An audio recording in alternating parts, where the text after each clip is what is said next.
보시기에 심히 좋았더라는 제목의 말씀을 나누겠습니다. 창세기는 모세가 기록했습니다. 애굽의 노예로 살던 이스라엘이 광야로 나와 보니까 세상은 낯설고 무섭습니다. 살벌합니다.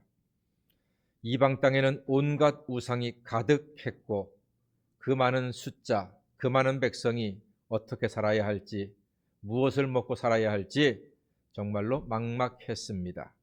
그래서 하나님께서는 모세를 통하여 창세기를 기록하게 함으로써 이 세상은 하나님이 창조하셨고 오직 하나님만 예배를 받으셔야 하며 하나님께서 낮에는 구름 기둥으로 밤에는 불 기둥으로 하늘의 만나도 내려주셔서 먹게 하시고 마시게 하시며 하나님이 도와주심으로 이 험한 세상에서 승리할 수 있음을 가르쳐 주셨습니다. 하나님은 이 세상을 당신이 창조하셨음을 창세기를 통해서 기록해서 오직 하나님이 창조하셨고 하나님만이 예배를 받으셔야 함을 분명하게 선포하고 있습니다. 첫날 빛을 만드심으로 시작해서 둘째 날 하늘과 땅을, 셋째 날 바다와 식물을, 넷째 날 해와 달과 별을, 다섯째 날 물고기와 새를, 그리고 오늘은 여섯 번째 날로 동물과 사람을 창조하셨습니다. 동물과 사람은 같은 날 창조가 되었습니다. 이 말은 그만큼 동물과 사람은 밀접한 관계가 있다는 말입니다. 하나님은 사람에게 유익하도록 동물들을 만들어 주셨습니다. 어제도 신방하는데 우리 김혜숙 권사님 집에 강아지가 있는데 아이고 얼마나 이쁘든지 귀엽든지 그렇게 막 따라주고 하니까 참 귀엽더라고요.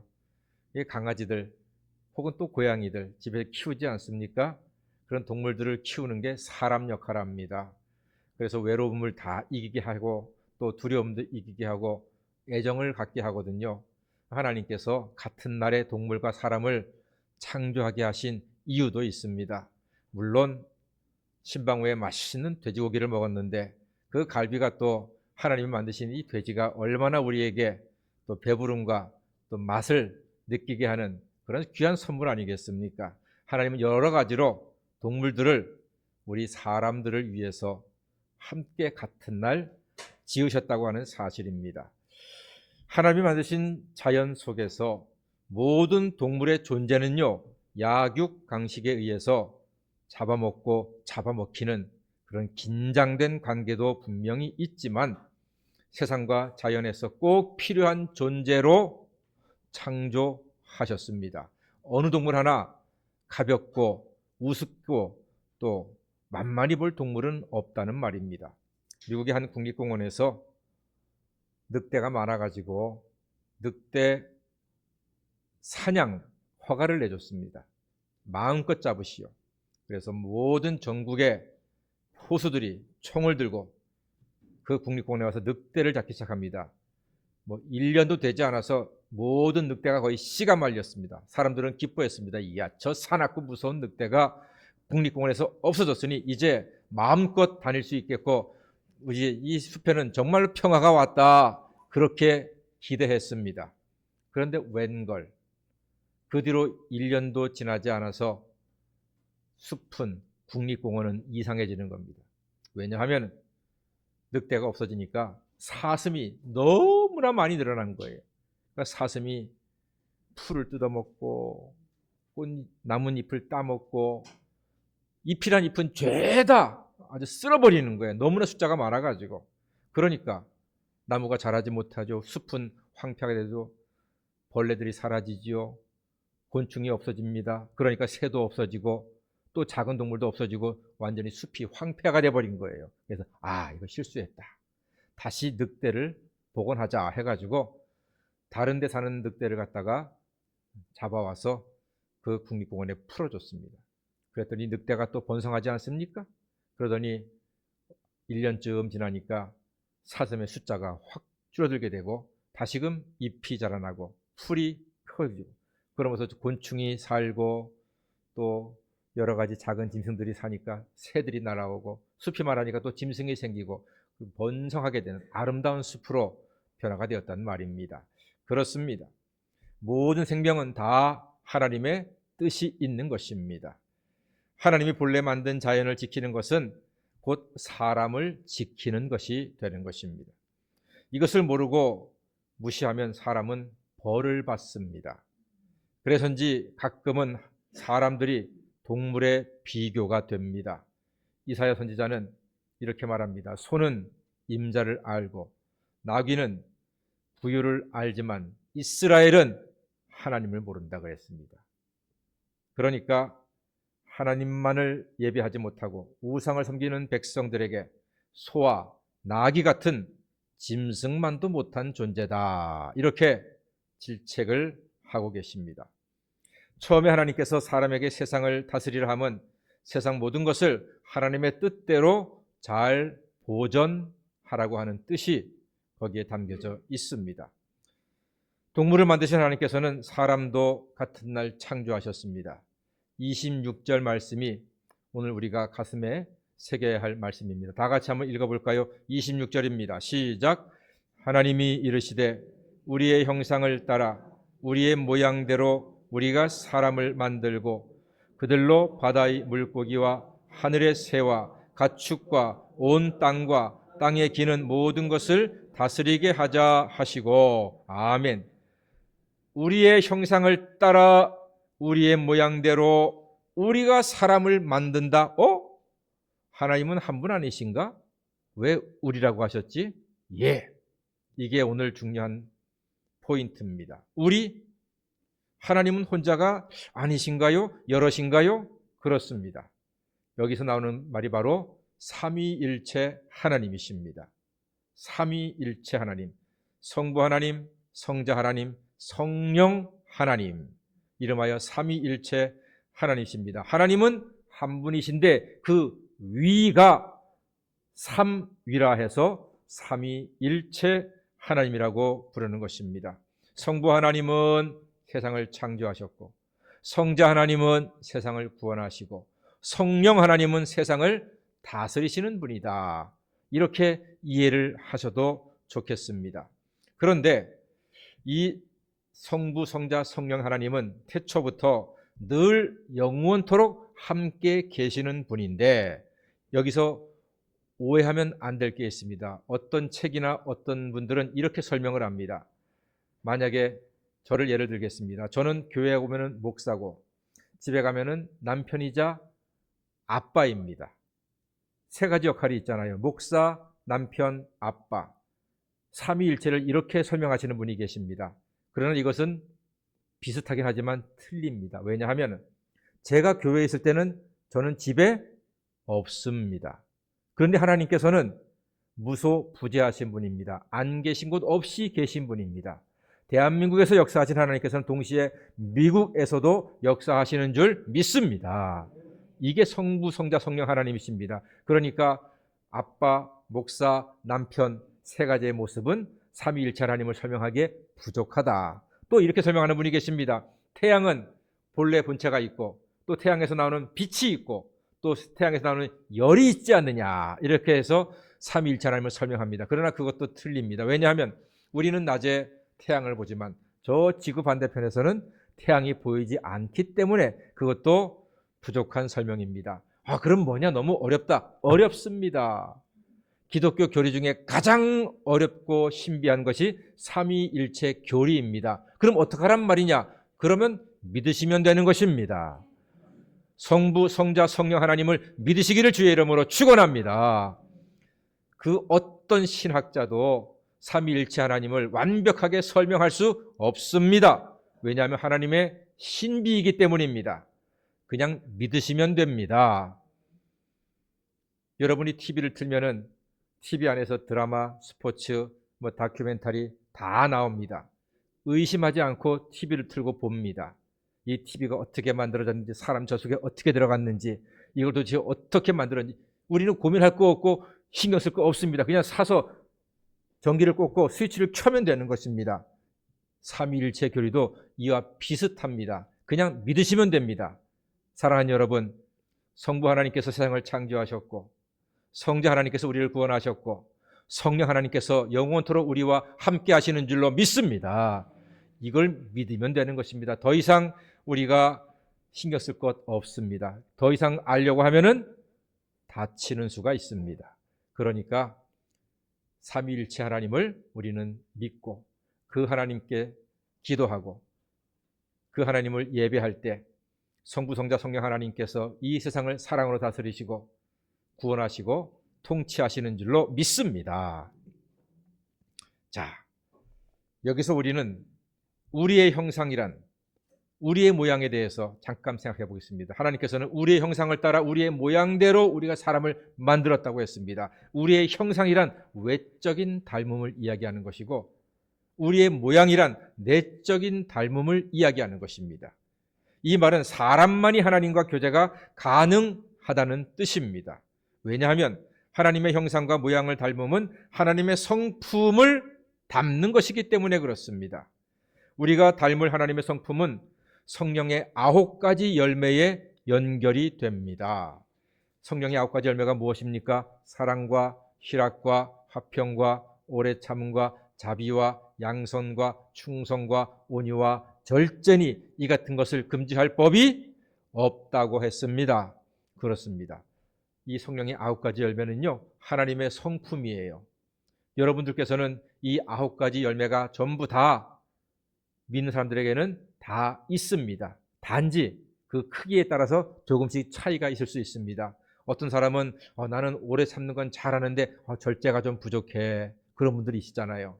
어떤 분은 나는 참 온유하긴 한데 좀 마음이 좀 이렇게 긍휼함이 좀 부족한 것 같아. 자비함이 조금 부족한 것 같아. 이럴 수도 있습니다. 그러나 다 있습니다. 바라건대 사랑하는 여러분, 우리는 성경 말씀 그대로 우리의 형상을 따라 우리의 모양대로 지음받은 사람들이기에 하나님의 형상이 우리에게 있으므로 이 성령의 9가지 열매가 날마다 더 커지고 자라나서 우리가 신앙의 연수가 높아갈수록 하나님의 성품을 닮아가고 하나님의 뜻을 이 땅에 이루는데 부족함이 없는 사람으로 살아가시게 되기를 주의 이름으로 간절히 소망합니다.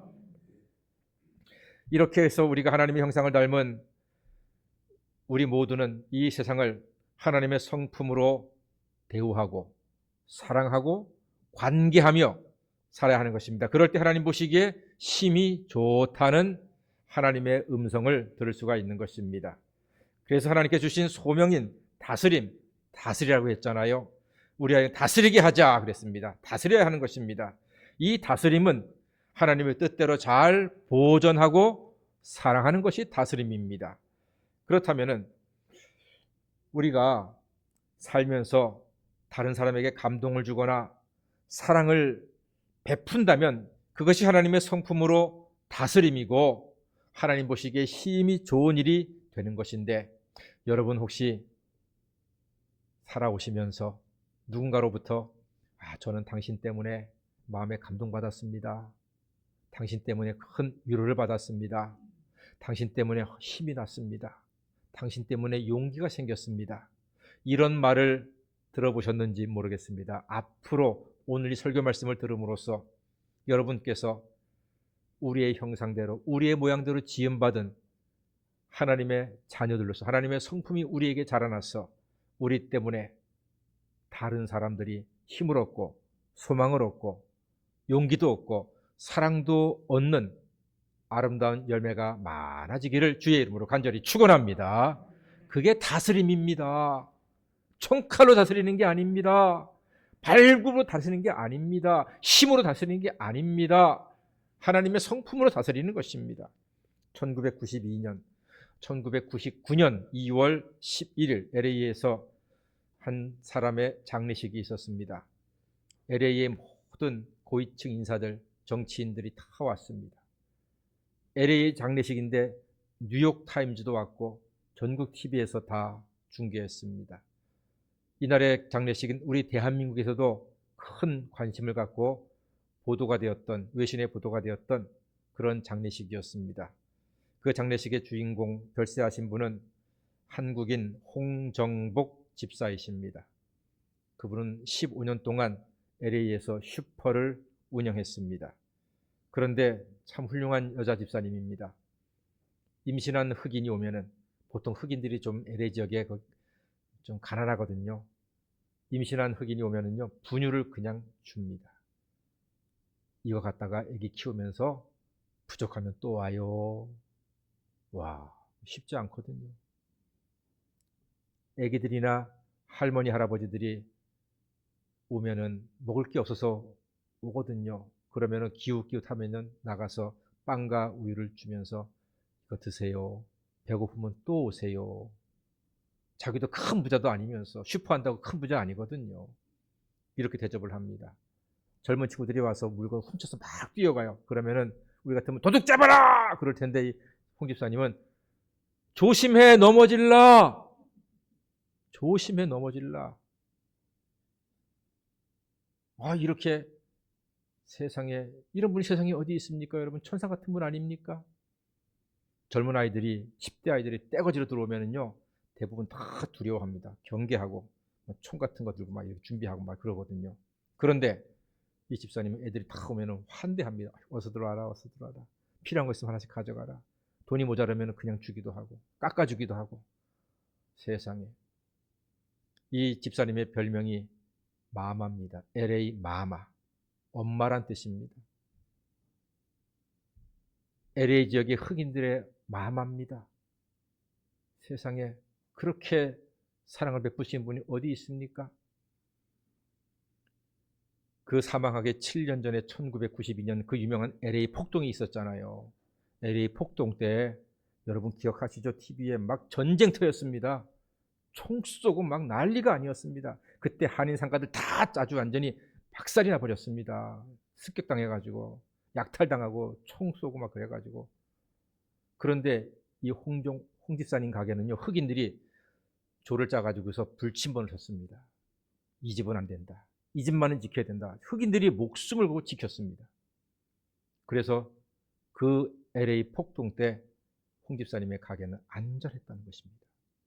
그런데 그만 그 뒤 7년 뒤 99년도 2월 달에 홍 집사님을 잘 몰랐던 남미 출신의 권총 강도에 의해서 목숨을 잃은 거예요.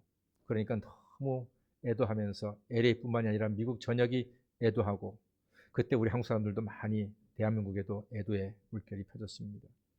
그랬던 분, 여러분 그런 모습 아니겠습니까? 지금도 LA의 흑인들은 마마를 기억하고 기리고 있습니다. 너무나 그리워하고 있습니다.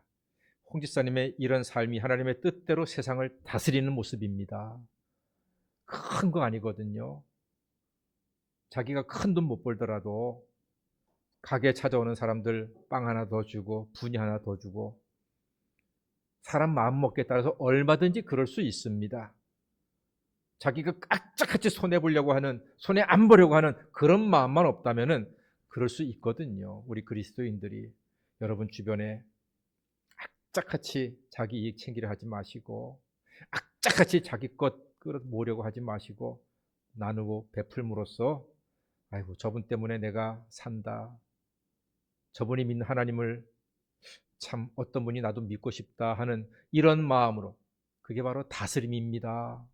하나님의 형상으로 지어진 여러분들께서 그런 마음으로 여러분의 주변의 사람들을 사랑하시고 아끼시고 섬기시는 하나님의 자녀가 되시기를 주의 이름으로 축원합니다.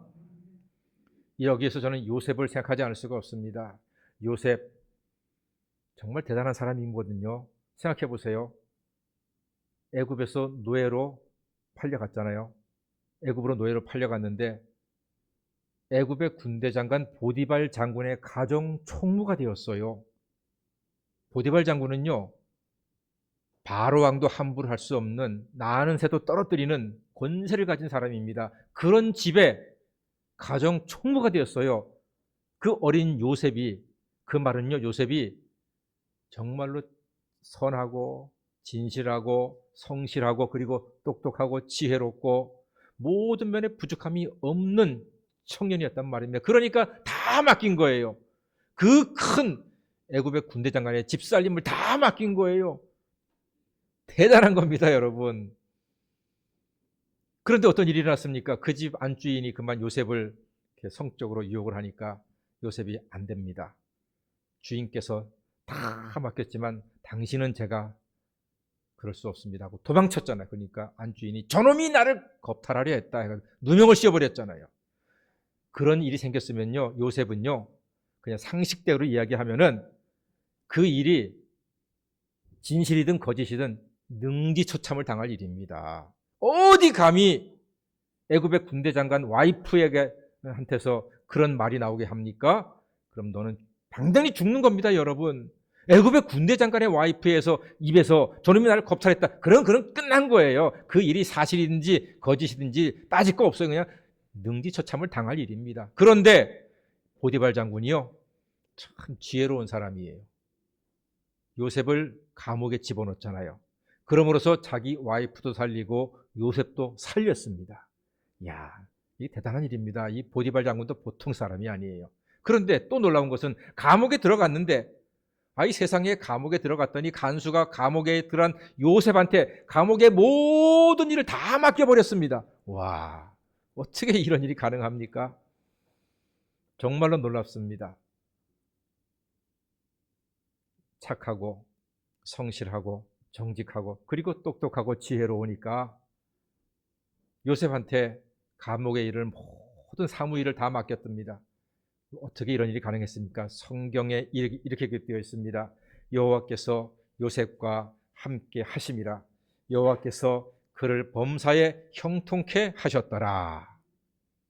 이 말인즉슨 요셉이 성부 하나님, 성자 하나님, 성령 하나님, 그 하나님을 진심으로 믿고 의지하는 가운데 자기에게 주어진 자리를 꽃자리로 만드는, 은혜의 자리로 만드는 하나님의 사람으로서의 삶을 살았기 때문에 그와 같은 기적적인 일을 이룰 수가 있었던 것입니다. 사랑하는 여러분, 저는 여러분들이 이 세상에 살면서 각자에게 주어진 일이 있습니다. 그 일이 어떤 일인지, 그 일이 조금 힘들 수도 있고, 조금은 버거울 수도 있고, 조금은 남부끄러울 수도 있고, 조금은 자랑스럽지 않을 수도 있습니다. 그러나 그건 중요하지 않습니다. 여러분에게 주어진 그 자리를 꽃자리로 만드시는 하나님의 자녀가 되시기를 주의 이름으로 축원합니다. 범사의 여호와께서 여러분과 함께 하심으로 우리는 하나님께서 우리의 형상을 따라 우리의 모양대로 지음받은 하나님 자녀들입니다.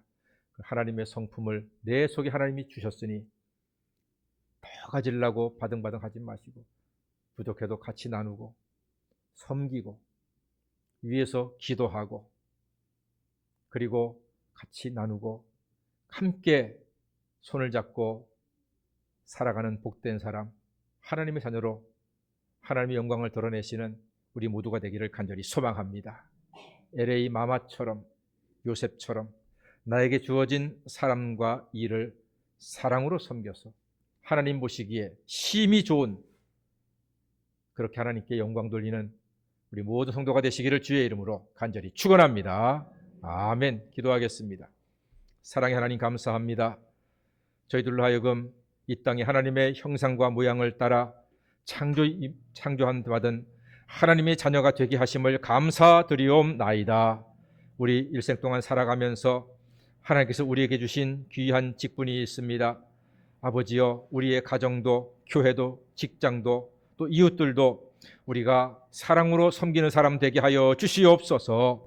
그리하여 하나님의 뜻을 이루고 하나님께 영광 돌리는 LA 마마처럼 요셉처럼 나에게 주어진 사람, 나에게 주어진 일들을 사랑으로 섬겨서 하나님 보시기에 심히 좋은 멋진 인생으로 살아갈 수 있도록 인도하여 주시옵소서. 예수님의 이름으로 기도하옵나이다. 아멘. 찬송가 4